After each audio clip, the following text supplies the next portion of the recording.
You've been a part of two iconic shows, Martin and The Cosby Show, and you've played two iconic characters, Cole Brown and Cockroach. When you look back, did you realize the impact that you would have on not just black culture, but pop culture? I did not. I did not. No, I think the thing is when you are in the moment and you're just doing what you're meant to do or supposed to do or whatever, you never think about these things. At least I didn't. I was just a kid having fun doing what I love to do, and then slowly but surely, I started to realize what that meant to so many people or what impact it was having in different ways, right? Like if you get a guy coming up to you saying, hey, I was in prison and I would have never made it through my time if it wasn't for, Wow. you know what I'm saying? Things, different levels of impact all around. A kid, like, I go around speaking to schools and things like that. A kid that I spoke to when he was maybe 10 years old or something, and he's now this famous whatever, and he's just like, because you came and spoke to me and spoke these words into me. And, so you don't know what you're doing at the time, but as long as you're following your purpose and your gift and things of that nature, things align. And then you see the fruits of that later. Okay, that's wonderful. Well, let's talk about that impact. The same way, we all grew up watching Good Times and Sanford and Son. I mean, iconic, classic Not everybody, shows. but yes. You did. You Well, daggone right I did. Your shows are now Yeah. considered to be classics in that same vein. I mean, that's got to be crazy. Reruns are always running somewhere, and there are new generations discovering you, online and on air. So how does that make you feel? Blessed, blessed. Again, it's one of those things where, but when you ask, for favor, or you ask God for favor, you definitely don't know how it's going to come. You don't know how it's going to come. But I do remember, like, one night I was in my room and something had happened with my parents. And I was doing this homework. I was doing these third grade I was doing a report, like reading comprehension, right? You're supposed to read, do a report. And I was doing a report, and it was, they had us doing reports on obituaries. And here I am, this young black man in the projects in Harlem, and I'm doing this report on all these people dying and all this stuff. And it was already all around you. And I was just kind of like, yeah. And I made a decision. I said, I'm going to do something significant with my life. I'm going to do something to where I don't end up just a blurb in the back of the newspaper that some other kid is writing an obituary about. Like, I'm going to make a difference. You know what I'm saying? I want to do something where my name means something. Right. Or I make an impact, or I make a difference. And I didn't know how I was going to do it. I just said it. And you've done it. I just said it. You know what I'm saying? And so, and then when things like you said, like these things happen or impacts happen, you're like, oh, you look back. But when you're doing it at the time, it's not that intention. Does that make sense? Yeah, it does. Okay. And manifestation is real, so 100. you spoke it into existence. Yeah, And yeah. here it is. Well, there is so much love for Martin.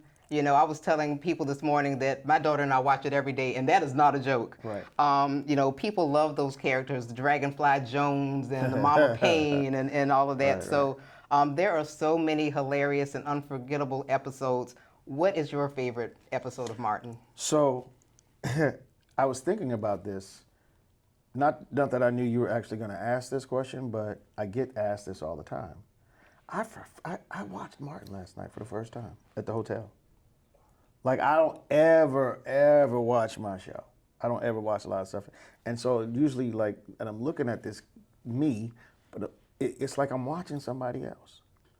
You know what I'm saying? Because some of the stuff I either forgot or was so long ago, but either way, I'm so lost in, I'm looking at myself like, that was kind of funny, but it's hilarious. And I'm trying to remember like the moment, right? Some stuff I can remember in terms of being there, because again, when you're in it, and I just leave it.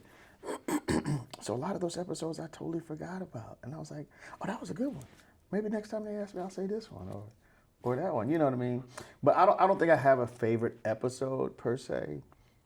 Moments, just favorite moments, and I think working with a lot of people that I came up with, like you said, from Good Times, or from the Jeffersons, or any of those iconic shows that I fell in love with, The Love Boat. Oh Yeah. my God, like Yeah. just shows that I grew up watching. For me, that was the highlight. I was like, oh, yeah, I got Isaac on the show. Isaac is right here. You know what I mean? When you had Miss Minnie on. Miss Minnie. Miss Minnie. Miss Minnie loves sugar. Yeah, you know the little Yeah. lady from Poltergeist. Yeah. I totally forgot she was on our Yep. show. You know what I'm saying? David Allen Greer. So many musical artists came through. Jackie Chan. I was like, so Biggie. Yeah, so it was really one of those things for me, just working with other people who I was a fan of. You know, and that was those kind of moments. So I don't have one show in particular per se, but just those moments. Well, my favorite is the episode where Martin defends himself in court. When he comes in Lord, yeah. Oh, with and that Mark Curry swagger and the day of the Geechee is over. And Yeah. And Mark Got the Curry draws. he was on, I think, one of those episodes where he was the lawyer, and he just was phenomenal. Yes. Yeah. Okay, well, GTD. when fans see you in public, Yeah. is there a line that they always want you to say or that they say to you? Yeah. I know Every which one it single is. time. Rhythm spoons. Rhythm spoons. I knew it. Rhythm I knew spoons. it. Or they ask me, where's Big Shirley? You know. Does anybody ever say, Cole, you stupid? Every single I knew it. time. I knew it. Every But I single knew time. Rhythm Spoons was in there. 100%. That had to be cool working with Hammer, though. Yeah, everybody, you know, and he's such a cool, nice dude too. And that was the thing, right? Like, you know, I guess people say, and I've heard people say this, right? Never meet your idols or never meet your whatever. But no, every one of these people were always like, you know, and that too That's makes good to hear. that makes it enjoyable, right? Like, no one wants to meet someone that they admire or whatever, and then it's. But I do understand people have bad days. Yeah. You know, like everyone's human, right? So I don't trip on stuff like that. Gotcha. You know? But if every time I see you like that, then you just That's you. your mama ain't raised you right. Well, let's switch gears a little bit. So you and Malcolm Jamal Warner shared an important chapter on the Cosby Show, you know, as best friends. Yeah. He was Theo, you were Cockroach. Right. When you think about that time, what comes to mind? Just pure fun, pure young adolescence at its best. I mean, what better time to be alive than the 80s? The First 80s of all, I don't care what fantastic. nobody say. The 80s was it. Is it? Can we do another? Can we do another one? Let's do another. Let's do that again, because everything was about fun. It was new, and the energy was in the music, and the energy was in the TV shows. Everything was about a good time and good energy, good clean fun. And so yeah, that just, when I think about that, man, that was adolescence at its best. And I was blessed to be a part of a show that had its arms around America. Yeah. At that time, and around every single culture, not just one culture, but all the cultures. Everybody. And it All shut the down cultures. society on Thursday nights. All Everybody. the cultures, and just that impact alone was crazy. And to be a Yeah. part of that, what? Well, you've had a long career and you've worked with legends, so I want to know who has had the biggest impact on you professionally and why?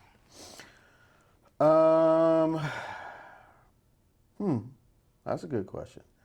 I don't think that there's any one person, because everything is a lesson, every day is a new thing, right? And then I take a little bit from everybody and apply it to whether it's real life or the next thing. Mm-hmm. So I think it's me, because I'm responsible for me. So I'm the only person that's had the biggest impact on my life in terms of the decisions and choices that I make. That's a good answer. Yeah. Still learning and growing. Yeah, every day. I mean, I know it sounds weird, and obviously I didn't mean it to come off in any kind of arrogant or pompous way. I'm just taking accountability. I'm saying that the biggest factor of my life is me. That makes sense. Yeah. I get it. Okay. Well, you've stayed consistent in an industry that is very unpredictable. What's been the key to your longevity, and how have you managed to stay grounded, considering that you started so young? I stay in survival mode, I think. I think once, which sounds weird, it sounds crazy, but it's like, okay, when you stop being hungry, you get complacent. And complacency leads to like a shark not swimming, right? So it's one of those things where it's like, yeah, you gotta keep being reminded of how you don't have anything to eat. You don't have anywhere to go. You don't have anywhere to sleep. And it sounds crazy. I don't want to just say fight or flight, but it's one of those mental things where you can trigger, like Michael Jordan, right? Think about it like this. As great of a ball player as he was, he literally told you his secret. He made up reasons to want to murder you, metaphorically. Right. Like, someone could say something to him, and he took that and turned it into something else because that was the fuel. So what I'm saying is, staying hungry in a lot of different ways has to be the fuel to, and then keeping your eyes open and paying attention, right? And then going, okay, look, the landscape is changing. This is, oh, okay, I gotta, like even now with this AI and everything else, you can fight it all you want, but then you'll just be a heroin dealer with a bunch of weight that you can't move because Crackton came and took over. Oh, I'm sorry. Was that too real for y'all? That's an interesting. Okay. No, I'm just telling you the truth. Yeah. Like, you got to equate it to what you can equate it to. And all I'm saying is, if you don't figure out ways to fit, and I'm not saying conform, I'm saying where's your playing field within the playing field, right? Where's your... Right. Yeah. Well, Matthew McConaughey just said, what was it last week, that actors need to just go ahead and embrace it. It's not going anywhere, so you need to go ahead and at least own your voice, own your likeness, go ahead and cash in so that you make that money. You gotta, right, but then he's saying that, so it's like now it's a race. Yeah. Versus, okay, how about tell me that not this way? So then the race doesn't become where someone else, and even though we've been owned from the beginning in so many different ways, whether we're talking, your privacy, government, Social Security, it doesn't matter what it is, but now it's getting to a different point, and yeah, he's not wrong, but when you tell the masses these kind of things, gotcha, it's like, okay, whereas if you weren't thinking about it, and you're the other side, yeah. Let me hurry up and go ahead and get, Leonardo DiCaprio before he get his own self, because that's really what it's boiling down to. And every time we sign these waivers, anytime we click on our phones, we don't read 9,000 things. We just go, I agree. And you have no idea what you're agreeing to. Right. You have no idea of what you're actually accepting. Yeah. Whether you're downloading a game or whatever it is. So again, landscape's changing. You got to figure it out, and then you got to go, okay, what am I going to be okay with? Yeah. What? Otherwise, I'm going to go back to doing something different. Gotcha. Because that's the thing, he's right. You gotta. Might as well embrace it. It's not going anywhere. Yeah. Well, I don't know. You don't have to embrace it. I hear you. I mean, you ain't gotta embrace it. I think that's the problem with a lot of us. Like that to me. We're so used to going through these simulated tests where everyone is testing to see how you respond to something, whether it's fear or whatever else. And then you just become so complacent that you just embrace it versus saying, no. No.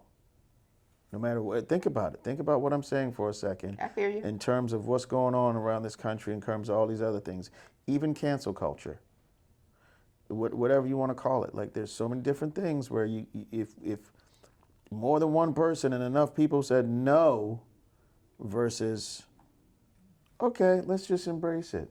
No. No is my favorite word. Well, as Ricky Smiley says, no is a complete sentence. It is a complete sentence. It's my favorite word. It's my favorite word. It's one of those words where I don't accept it. Like, meaning, someone says you can't do something or whatever the case may be. It's like, no, yeah, I can. Yeah. Yeah. Well, the older I get, I love no. Yeah, that too. Hey, can I? No. Nope. No, you can't. Nope. Yeah. Well, we're going to talk about cancel culture in just a minute here. So let's move on to you as a director. You've directed episodes of Tyler Perry's Young Dylan and House of Pain, other projects. How do you shift gears between being in front of the camera and leading behind it? Interesting. I think it's it's a lot more when you're doing both at the same time. But like, you know what I mean? When you're like, okay, I got to shoot this scene that I'm actually in and I'm directing it. That's an interesting place to be. I think it helps each other. It lends itself to both sides, sharpens, because the devil is in the details. Mm-hmm. And so I definitely think as a director, it sharpens the acting side of things, because the actor is only, I don't want to say only, but his main focus or her main focus is her character and her surroundings and that sort of thing, you know? Right. And bringing to life the words that are on the page and, you know, meaning and all of that, right? Whereas a director, it's the entire world around each actor, for, you know, and so it's the entire world, right? Right.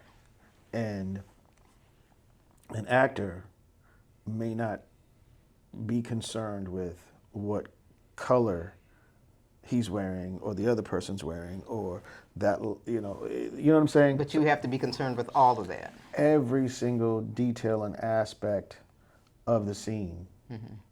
every scene. And so, yeah, it sharpens that, right?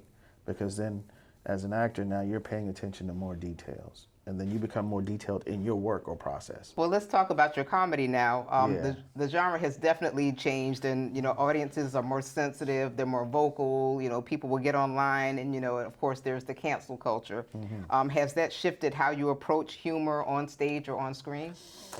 Fortunately and unfortunately, yeah. Because you know, it's again, I'm not the masses, right? And so, yeah, you got to be aware of what you say for clickbait, for rage baiting, and all these different communities and groups of people that have a feeling now versus, hey, this is comedy. This is supposed to be one of the safest places to have a satire and a farce and just to be able to have a point of view or an opinion on something. And it's just that. Mm-hmm.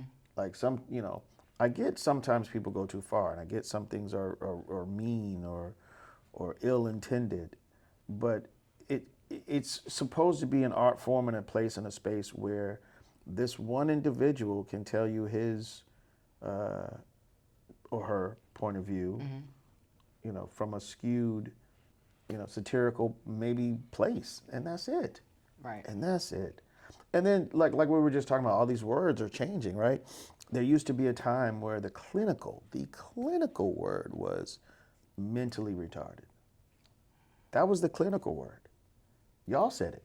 But then so now you're just going to change the rules and just throw stuff out there because somehow that word means something else now. And so you can't say that anymore? Right. You know how many words I grew up saying that I can't say the anymore? 80s? Yeah, I'm like, we can't say I can't call words. somebody a stewardess. What? I'm sorry. What? What are y'all now? They're flight attendants. You're a flight attendant. I'm so sorry. That was offensive. Like, what are we saying? Some of these things don't even make sense. That's all. To me, they don't make sense. I get it.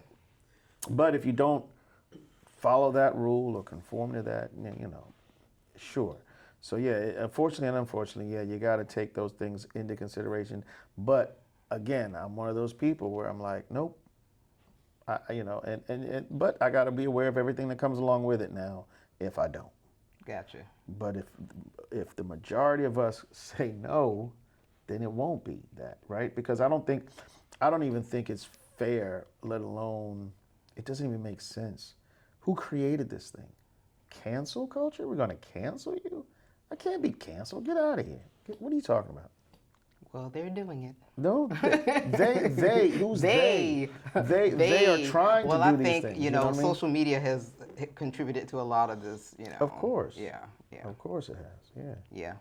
Yeah. Well, this is the last question. Now, I know you're from a small town in South Carolina, Clinton. You know about grits, right? Come on. Okay. Come on. All That's a right. silly, All right. That's a Well, silly. here is your final Let me ask you question. something. Do you know about grits? It's my favorite comfort food, Okay. and my business brand is called Grits and Gab. Oh, well, there you go. Oh, I know about grits. There you go then. Yeah, get grits and Okay, listen. but wait, So let's Don't get into you- this grit. Let's get into this grit conversation. Go And ahead. there's only one right answer. Go ahead. Does sugar go in grits? Hell no. Thank you. Hell no. Sugar does not go in grits. Although, if you feeling fancy, you could throw some jelly in there. You could throw some jelly. Meaning, listen to what I'm saying. Not by itself. Just listen to what I'm saying. You ever be having breakfast and you got your grits, you got your biscuits, you got your eggs, you got all of that. Okay. So you I see where you're going. Thank you. I see where Thank you're you. going. Yeah. It And just you might, kinda- No, I'm not saying just in general. Oh, I know. No. You might put some of that jelly on your biscuit. You know, you might get a bite of it and it might drop in your grits. You still gonna eat that grits. You still gonna eat, you gonna mix it up a little bit right there and go, ooh, that's a different flavor to go with this right now. But no, in general, hell no. No, sugar does not go in grits. It don't go in spaghetti. It don't. Thank you. Thank you. No. Now, Thank you. You might put a little bit of sugar in your spaghetti sauce and don't nobody know, just for flavor. Along with a bunch of other seasoning and spices, but to just get a plate of spaghetti and then put some sugar, no, we're not go on doing somewhere, that. go on, quit playing. The correct answer, and that's why The you're my only play answer. cousin. The only answer, come on, if you know something about grits, then you know. And you know that grits take time. Grits take time. I don't know who done told you, I had these grits ready in no time. I don't want none of them. There is no such thing as 5-minute quick I grits. don't want none of your grits that you're going to have ready for me in no time. If they ain't sat there and simmered on that pot and been stirred several times over and over. If you start cooking grits right now, I don't want none until an hour from now. I don't want them. I don't want none. Noted. I don't want none unless you done mastered some new technique that I ain't never heard of. There is no such technique. All right, then. That's all I'm saying. All just right. Just like that movie. What was the movie with Joe Pesci? When he and the whole My cousin Vinny. They had Magic it on. grits. Listen. I don't know who. Everybody know it take a lot longer than that to make some goddamn That's right. grits. That's what I know. You wouldn't have proved that case at all. In my hometown, they'd be like, "No, he did it." Yeah. That's right. Well, Carl, thank you so much. It's been a pleasure talking to Pleasure's you. mine. And keep on going. We love Thank you. watching you. Thank you. Thank you. Thank you.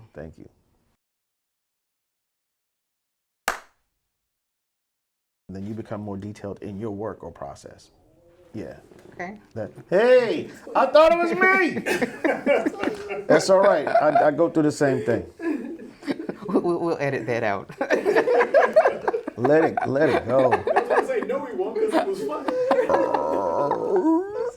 Somebody had some dairy this morning.